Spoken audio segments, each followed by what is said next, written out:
Hi hello ನಮಸ್ಕಾರ. ನಾನು Lakshmi Shekhar.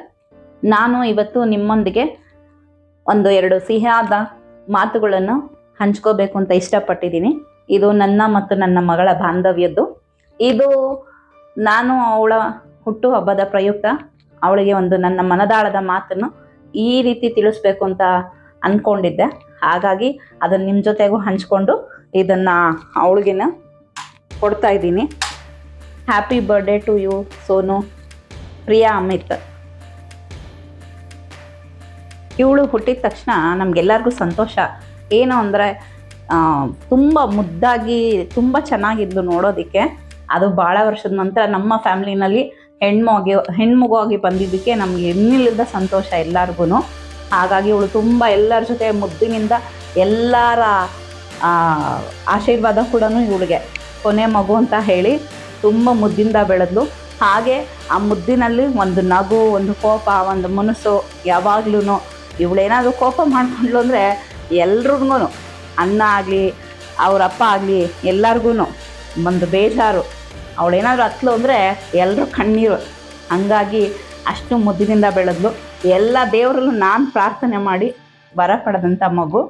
So ಹಾಗಾಗಿ ಇವಳ ಆಟ, ಲಾಲನೆ, ಪಾಲನೆ ಇದರಲ್ಲೂ ನಂಗೆ ಟೈಮ್ ಆಗೋಯ್ತು. ಹಂಗಾಗಿ ಆ ಜೀವನ ಎಲ್ಲ ಈಗ ಮೆಲ್ಕು ಹಾಕೊಳ್ಳೋ ಥರ ಇದೆ ಅಷ್ಟೇ.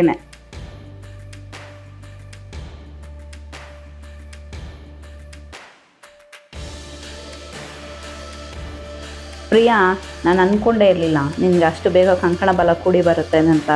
ಬಾಬಾ ಅವ್ರ ಆಶೀರ್ವಾದನೋ ಇಲ್ಲ ನಿನ್ನ ಗುಡ್ ಲಕ್ಕೋ ಏನೋ ಗೊತ್ತಿಲ್ಲ, ಅನ್ಎಕ್ಸ್ಪೆಕ್ಟೆಡ್ ಆಗಿ ನಿನ್ನ ಮದುವೆ ಫಿಕ್ಸ್ ಆಗೋಯ್ತು. ನಿನ್ನ ಮದುವೆ ದಿನಾನೂ ಬಂದುಬಿಡ್ತು. ಮದುವೆ ಆಗಿ ಅತ್ತೆ ಮನೆಗೆ ಹೊರಡೋ ದಿನಾನೂ ಬಂದುಬಿಡ್ತು. ಹೊರಟು ಬಿಟ್ಟೆ.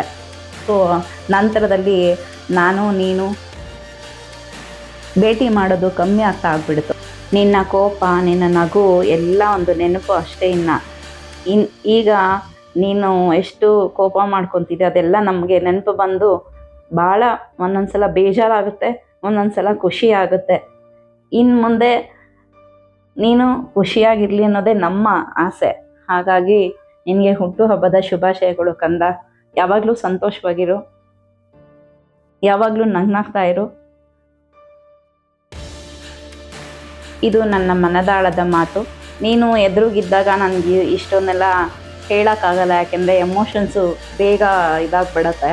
ಹಾಗಾಗಿ ನಾನು ಇದ್ರ ಮೂಲಕ ನಿನಗೆ ನನ್ನ ಮನದಾಳದ ಮಾತು ತಿಳಿಸ್ತಾ ಇದ್ದೀನಿ.